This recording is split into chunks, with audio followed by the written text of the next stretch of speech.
Hey guys, it's Nina. So, another human design video.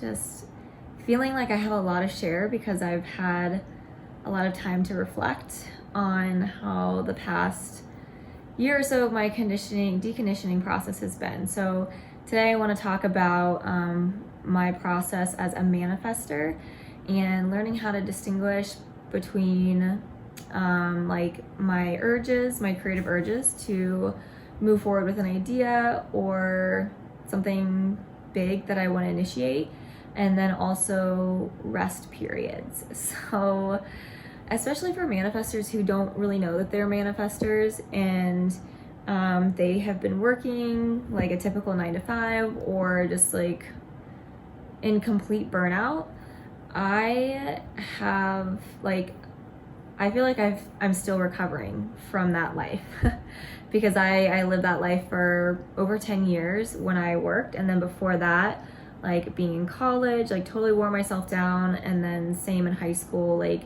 playing so many different sports and not taking care of myself and just all the not self manifestor things that you could possibly think about. That was me. So I would say slowly over the past 5 or 6 years, I've really slowed down. I've gone through phases where I've really slowed down, and then my mind or my not self was like, no, you need to work, you need to make money, you need to hustle and do things. And so it's been a process over the 5 or 6 years to really learn how to slow down. And being here in Mexico, I'm realizing like how hard it is to not do. And when I say not do, I mean like feel like I need to be productive. So like scheduling out content on social media or creating yoga videos or like just doing something that will be like deemed like acceptable by society instead of just laying by a pool every single day. And I am really working to reprogram that mindset of like it is okay, especially as non-sacral beings. Yes, I have a motor and with my solar plexus, but honestly, like I feel like my body, like physically, I'm still healing from all those years that I was just creating complete burnout for myself. And I would say the past 6 months to a year, I've slowed down completely to the point where I'm really listening to my body. I move my body when I need to. If I have like a ton of emotions build up, or if my body's feeling really stiff. So movement's always been a big part of my life, but it's something that I do less of. But my body is more healthy than it has ever been, even more so when I was like doing CrossFit and running 6 miles a day and then doing an hour and a half of intense yoga like in one day. So that's like how much I used to work out. And it's like I look back and I'm like, holy shit, like I really beat my body up and I really pushed myself. And that was working like a 9 to 5 job as well, and like just being really busy. So to kind of go back to the whole like urge and then rest period. So this is more about like resting and like learning how to rest and being okay with not doing anything. And during that time period, for me personally, is like playing, basically, like sitting in stillness and learning how to connect with myself on a deeper level, because in those times is when I'm find that I am the most creative in that stillness. And so that can look like painting, that can look like putting on music and dancing and like singing and playing the guitar, and sometimes it can be just watching a movie or reading a book or going and socializing with friends. Like these are all things that I find I do in my rest period, but I always come back to my body because it constantly tells me like where I'm at and what I have energy for. Because especially when you're around other people, especially generators, you just pick up on that sacral energy, and it's like you just want to bounce off the wall sometimes. And that's something I have to be very cognizant of, because I go to places and I'm like, yeah, I can sit here forever, and then I look and it's like midnight or 1 o'clock in the morning and I'm out with friends dancing, and I'm like, okay, I probably passed the time that I should be out, and then I go home and I just completely crash. So it's definitely a practice of being aware and tapping in with your body and trying to be in your own space so you know what you're picking up on and what's yours and what's not yours. So being here in Mexico, it's just been a huge experiment for me. So I've been going out and it's like everything just kind of flows and I enjoy my time, but I can see when I'm getting burnt out. So it's like I have 2 days of really heavy socialization and I love it, especially as a fourth line, but then I'm finding that my body gets really, really burnt out. And so especially a manifestor who's recovering from years of burnout, like it's a slow process of giving yourself rest to recover from all of those years. So like I said, I would say for the past year I've really slowed down, and when I say really slowed down, like my mind has been like, okay, like I don't need to constantly be doing, like it's still kind of there in the back of my mind, but I don't really listen to it like I used to. So a lot of this process is giving yourself compassion, being in these rest periods, especially recovering from burnout. An actual rest period from like initiating and creative urges is, something I talked about, where it's like you can find, like I personally find a lot of creativity in these moments of stillness and being alone.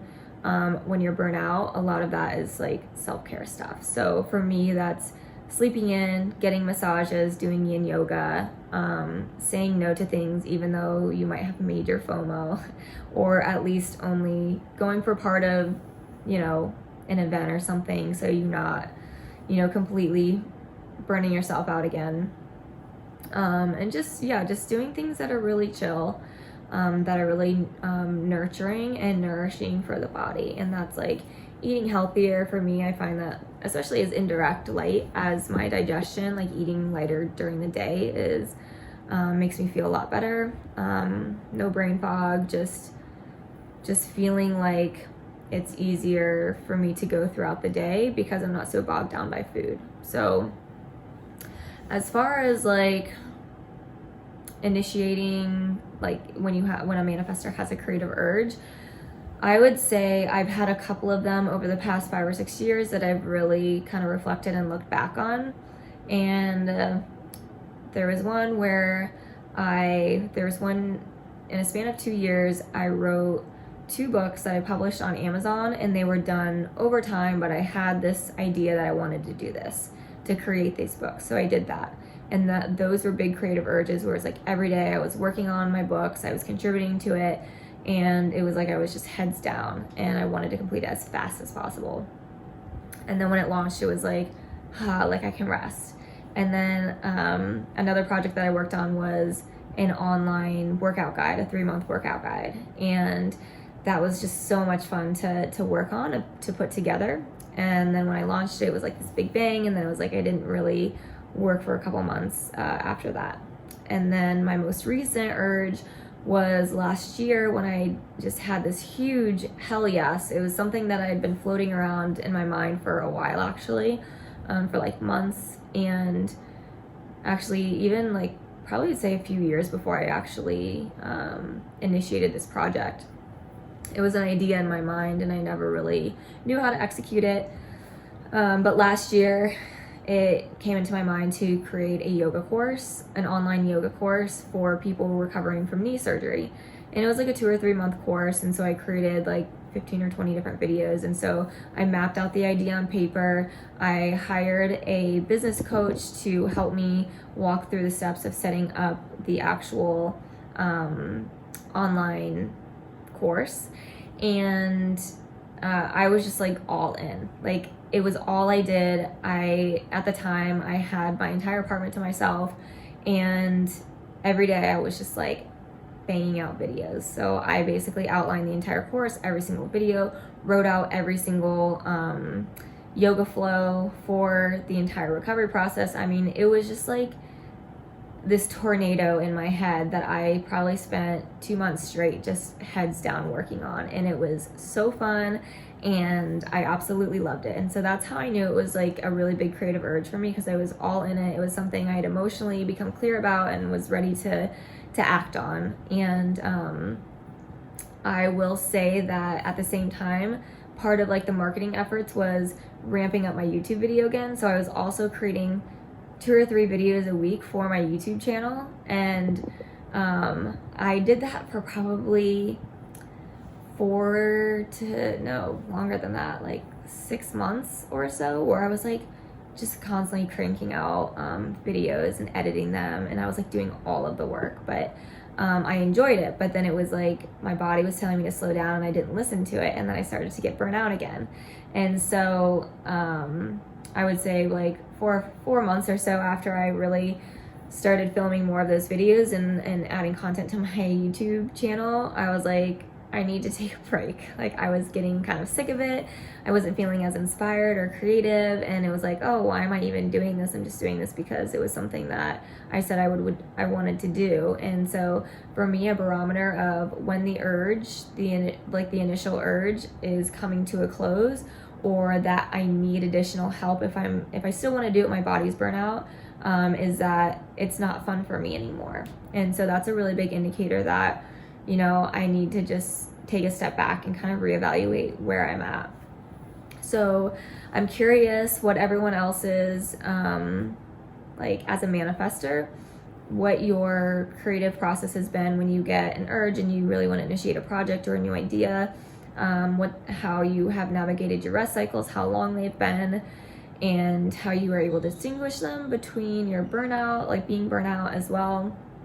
I will say, like, when I did my yoga course last year and I was doing all those yoga videos, I got burnout and I had to stop. And so I kind of really reduced the amount of videos that I was putting online, and then my full-time job was like sucking my soul. And so the last few months I kind of stopped filming anything because I just was so burnt out from my actual full-time job. So for me, it's been a process of elimination, and now I'm coming back to a place of more creativity and finding balance within myself and healing my body after being in a burnout cycle. And so I'm kind of just monitoring myself and really seeing that, like, the more that I slow down, it's almost as if the quicker my urges are going to come to me, because I'm finding such a place of creativity in this stillness. So that's been my experience so far,